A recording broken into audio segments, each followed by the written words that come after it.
Hello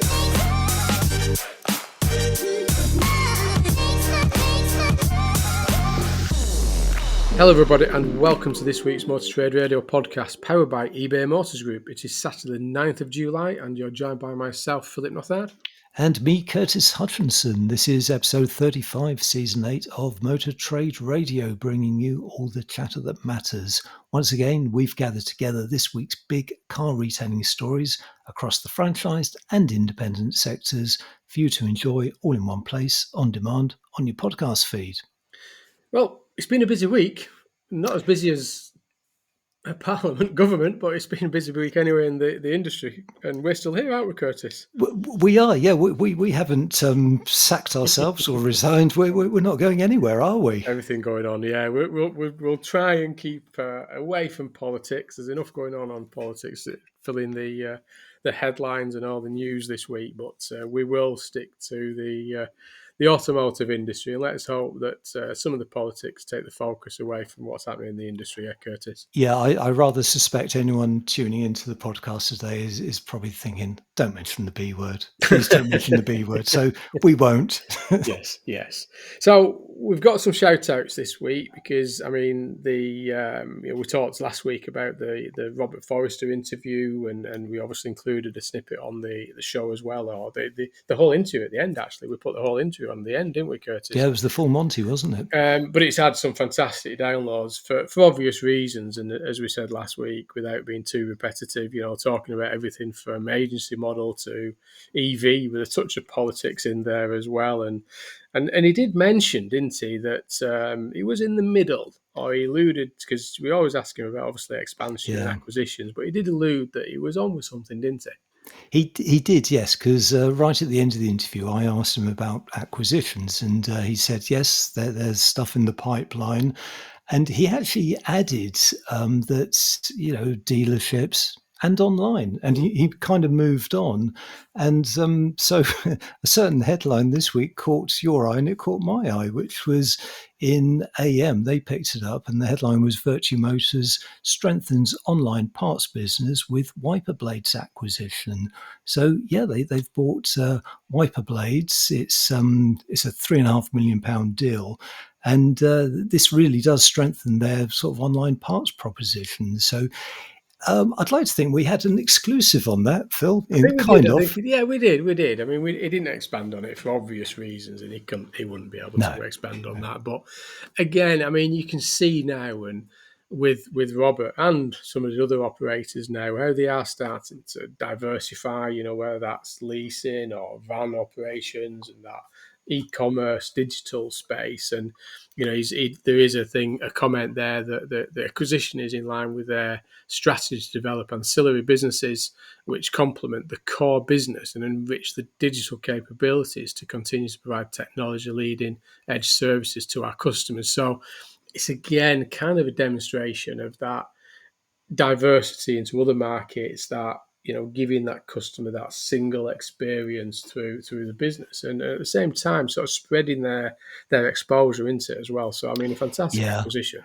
And that will sit alongside Power Bulbs, which Virtue bought last year, and Ace Parts, which was an e-commerce business that it acquired back in 2015. So you can see that Robert and the management team are really sort of consolidating that part of the business. Yeah, definitely. And as always, if you want to get in touch with us, come onto the show yourself or send us a press release, then you can drop us an email at motortraderadio@yahoo.com. You can also join us on our Motor Trade Radio LinkedIn group, or you can join us on Facebook or follow us on Twitter as well, or chat through Facebook. And Curtis and I are also on all those social media platforms. So please get in touch. And if there's anything that you want us to think about covering or share or come on, then again, just drop us a note and we'll gladly have that conversation with you. Yeah, and also if you enjoy the show, then please share on social media and also tell us where and when you're listening to this, and we'll give you a shout out next week. So how's that for a deal? Yeah. And we've got, we would normally this week be chatting with Stephen Whitten on the Menable moment. It'll be it would have been normally sharing that sort of snippet of what's going on in the world of Menable. But actually, we've invited him on in person for our next week's show and have a little bit more of a longer chat with Stephen just to see what's happening.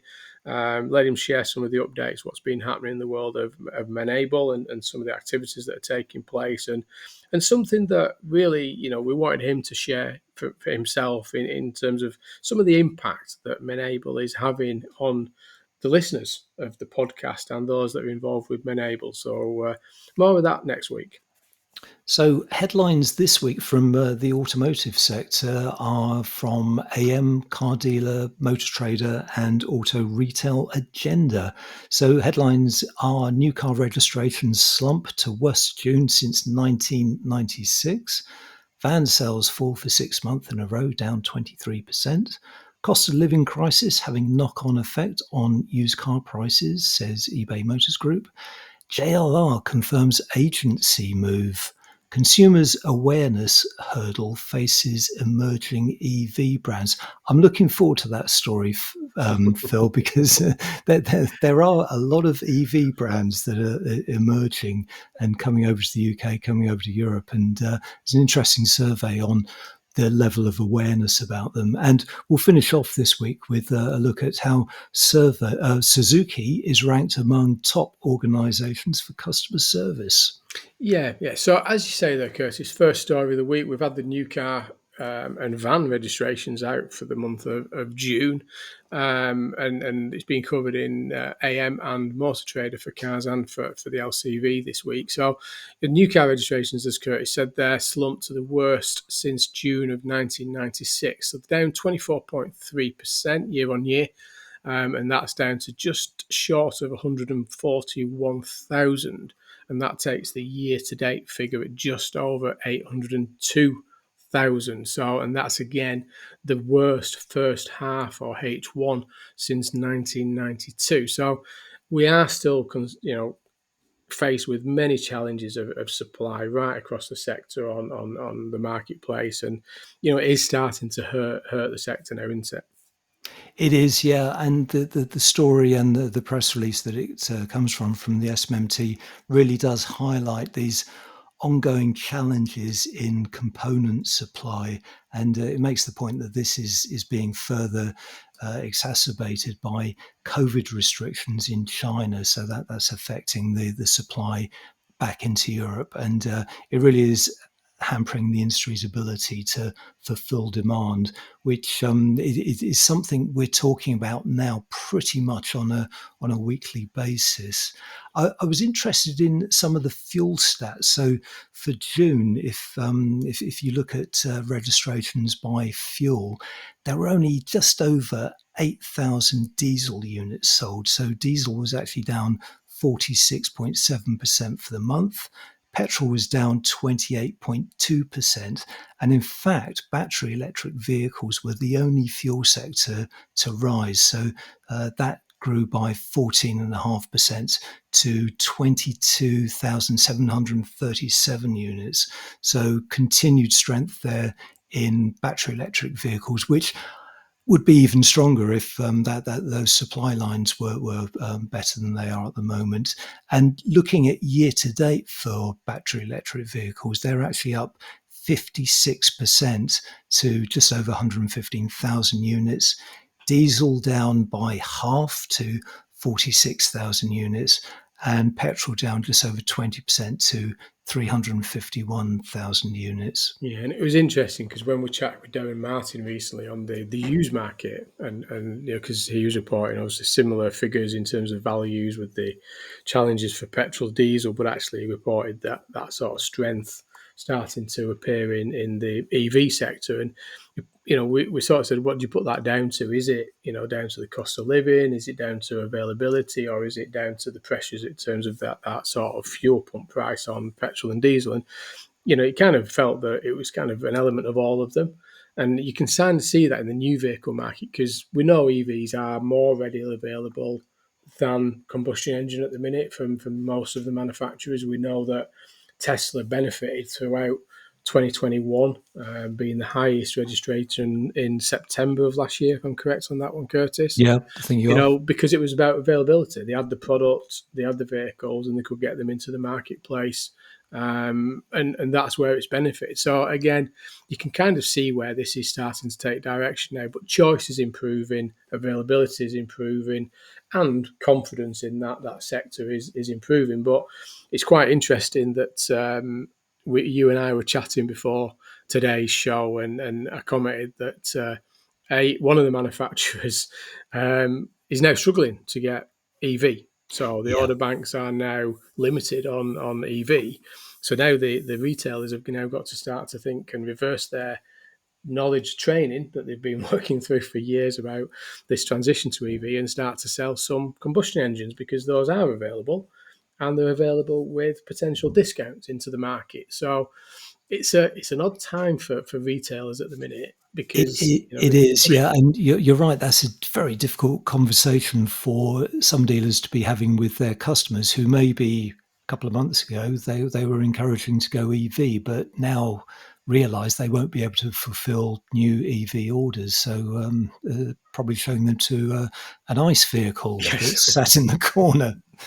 Yeah, because it's available. So Yeah. yeah, and I think just to finish off on the cars, just to give you a bit of context of where we are in terms of some of the European markets, that France finished on just over 171,000 registrations, and that was down 14.2% year on year.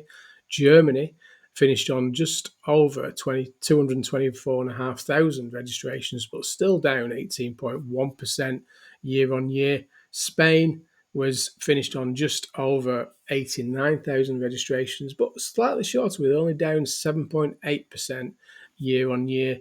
And Italy finished on more than us at 127, shorter than us, 127,200, but they were down 15% year on year. So a lot of pressure right across the market there. And even the US are suffering a little bit now, with 1.1 million registrations, but down 12% year on year. So 12% of 1.1 million is a big number for the US market there. So pain right across the European and international markets on supply and registrations this month. Yeah, and talking of pain, there's more to come. Motor Trader says van sales fall for sixth month in a row, down 23%. So, yeah, for June they were down 23% to 26,443 units.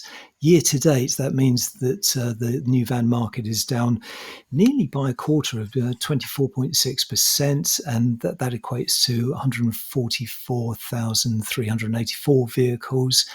The only bright spot really is electric vans, where the uptake has increased 52.4% year on year, but that still only represents only 1 in 13 new vans, so still a small number. But the figures are slightly distorted because of those year-on-year comparisons, because the first part of 2021 was very, very strong for the new van market, as we reported at the time, and that was really on the back of coming out of lockdown, order books being full of orders for delivery vans, because that part of the market was booming. So, yeah, it's a tough time for vans. And I have a fun fact for you, Phil.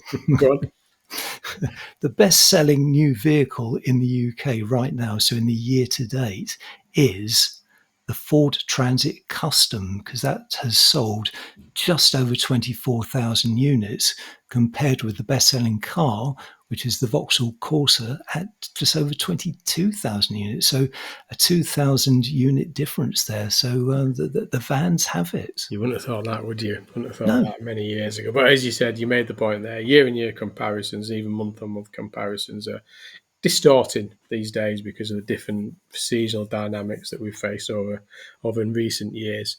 But moving on to cost of living, and this comes from our eBay Motors group that powers the podcast. But this is on the back of the market view that we talk you through each month that the eBay Motors group produce. But Car Dealer have covered a story, which is that the cost of living has a knock-on effect on used car prices. So it's talking about, obviously, about all these costs of living and the influence that that's having on the type of vehicles that are selling and consumers are buying across the market. Yeah, so the headline figures are very much average used car prices down 1.4% in June to £16,627, but they're still up 20.3% year on year, and that is tracking fairly closely to the figures that we talked to Darren Martin from Cap HPI just a couple of weeks ago when he was reviewing the June market. So the falls that we're seeing in the trade sector, the trade values, are filtering through to the retail sector. Yeah, and looking at stock, stock volume per dealership has dropped marginally by 2.4%, down to 45 on average from 46.1 in May of this year. But that is up 9% compared to June of last year, that was at 41.3. But actually, stock volumes per dealership type, which is obviously looking at car supermarket, your franchise and independent, car supermarket dropped off slightly, compared to May, down to 284 from 293. Franchise marginally down from 56 down to 53 on average. And independent dealers stable, on average at 36 units per independent dealer. So fairly stable across the independents, but a little bit of a drop off there by the supermarkets more than the franchise dealers. Yeah, and with prices down, stock levels down, average days to sell actually increased by nearly 3 full days for the month, from 36.7 to 39.5 days.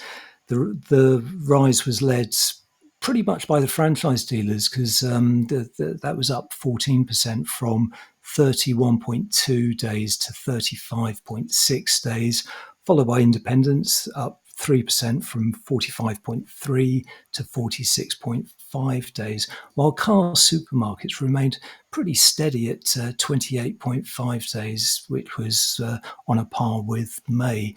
And there's an interesting comment from Lucy Tugby, head of marketing at eBay Motors Group, who said June's average £245 drop in advertised prices represents further evidence of them heading back to more normal levels as consumer demand eases.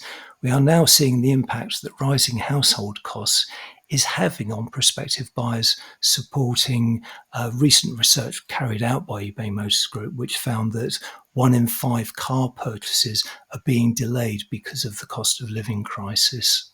And as always with the report, we always suggest that you head over to eBay Motors site there and look at the market view, because there's a lot of analysis, a lot of output on this, even down to looking at demand by manufacturer, model type, age profiles, a little bit more of a deeper dive into fuel types in terms of electric and hybrid market, etc. So we'd always advise just to have a look at the report. A lot of details, just give you a little bit more insight as to what's happening in more of the macro data around the models and fuel types and manufacturers around the marketplace. So a great deep dive into that sector.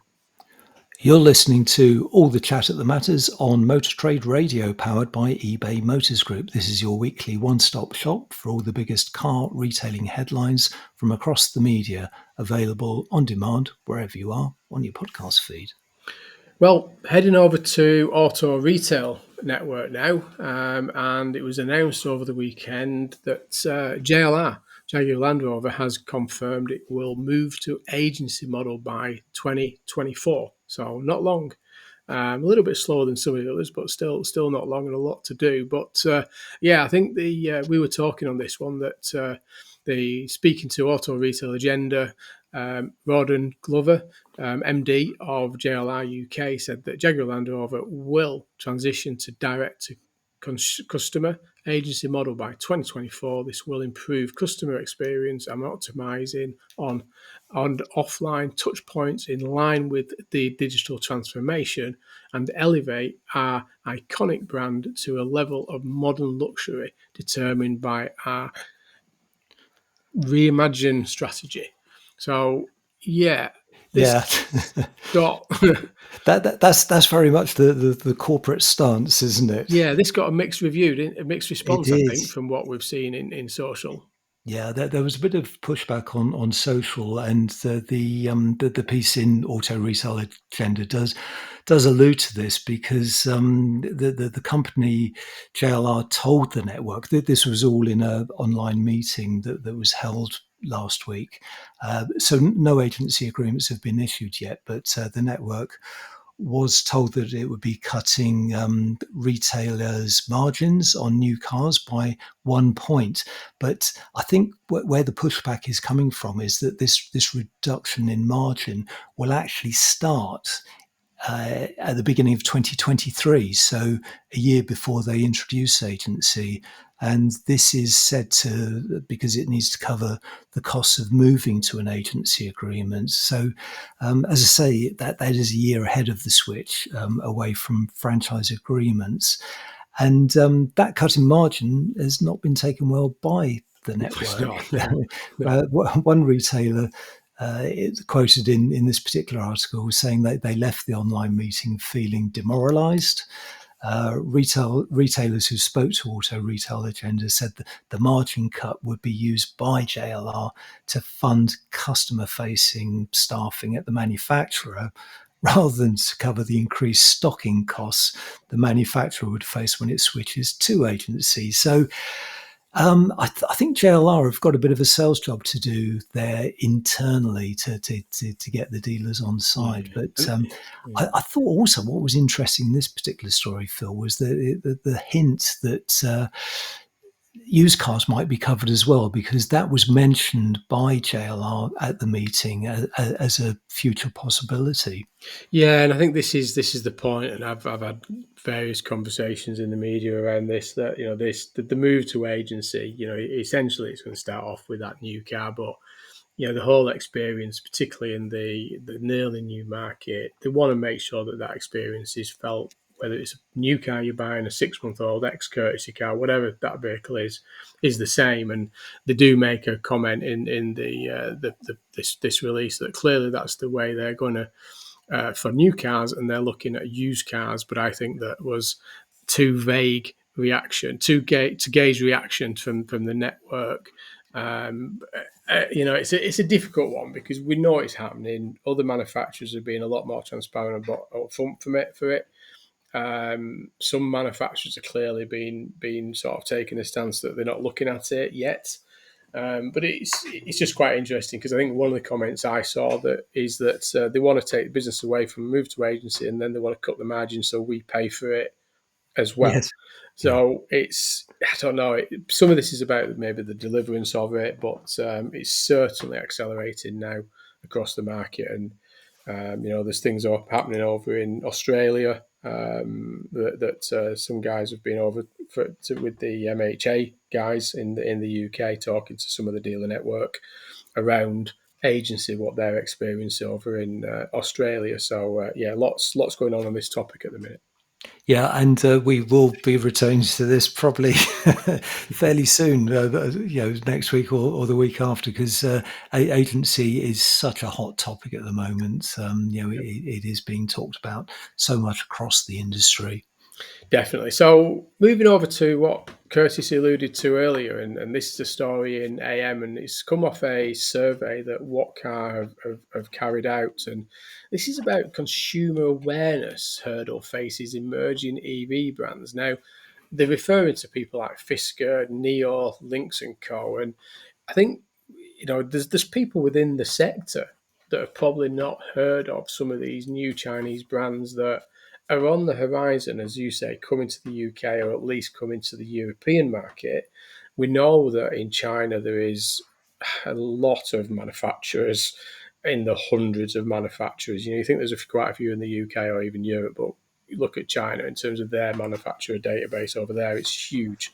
But they are starting to come, and I think what they've done is survey the consumers, and They haven't really heard of many of these, have they, Curtis? No, it's an interesting story, this. So it was a research of 820 in-market card buyers, which found that just 10% had any knowledge of three specific brands. So that's Fisker, Neo, and Lincoln Co.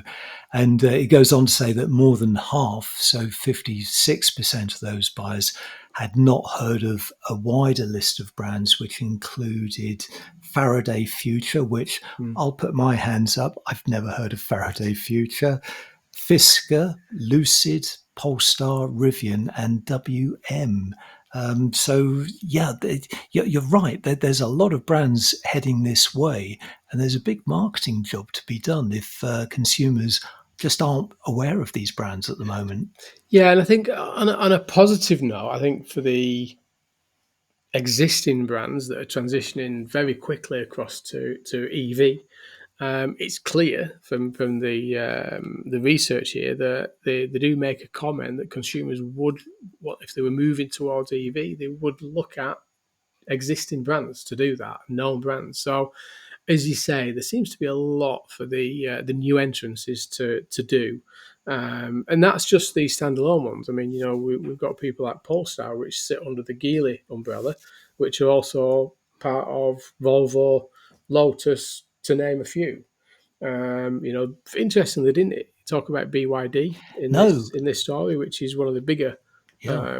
Chinese brands that heavily invest in and do a significant high volume of vehicles. Now, I'm not sure what their aspirations are for the UK market. I'll be totally honest, but yeah, there is a lot happening, and we sort of touched on it, didn't we, a little bit with, and I apologise again in advance when I chatted more recently with Robert, and we talked about the appetite of the UK market, where the product is going to come from the manufacturers, and are we open and exposed to a lot more of the Chinese brands coming into the UK market because they're available, they'll be built in volume, and they do benefit the UK treasury for the imports into the UK market. But again, a question that we don't really know the answer to yet.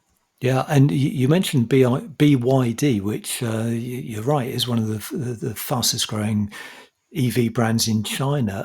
I happen to know that there are something like 50 odd models in the UK because they're being tested by UK fleets. So we're aware of them, but the survey wasn't aware of them because they weren't even asked. No, exactly. Yeah, so that's an interesting point. But yeah, you're right. And they talk about Neo at 8%, Lucid 7%, 3% have heard of Faraday. That's probably you.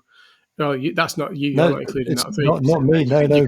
you could have increased that number, Curtis, if you'd rang me.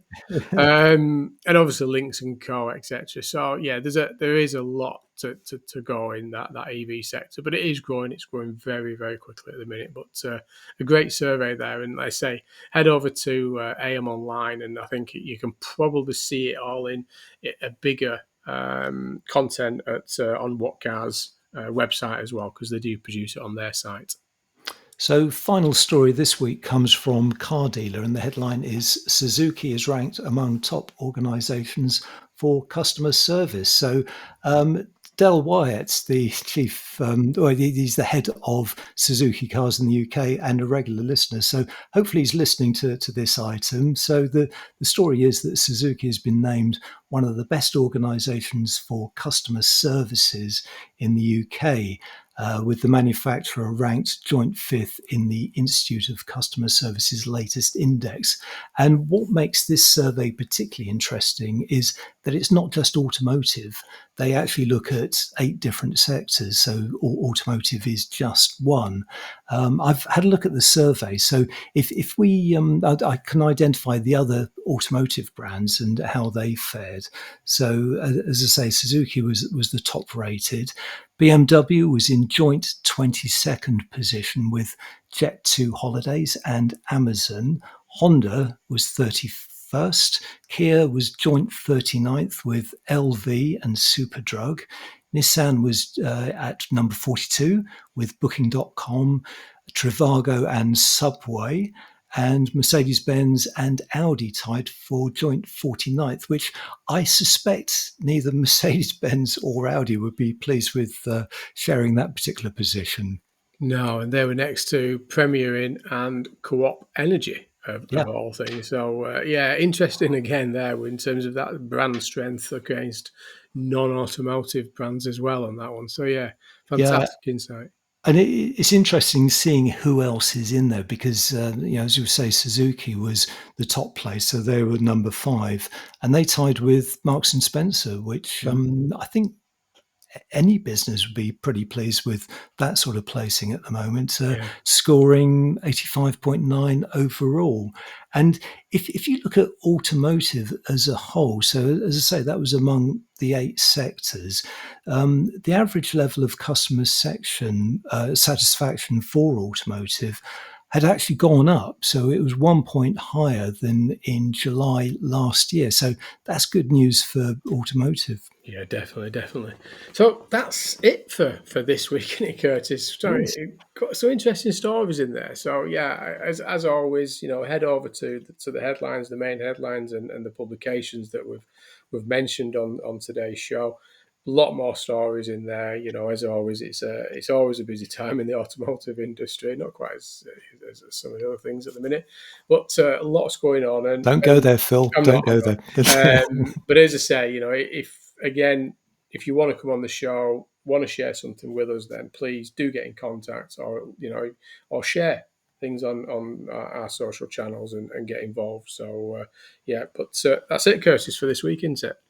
Yeah, unfortunately, that's all for now. You've been listening to the weekly Motor Trade Radio podcast powered by eBay Motors Group. Many thanks for joining us for all the chatter that matters. We're back again next week. Until then, it's goodbye from me. And it's goodbye from him.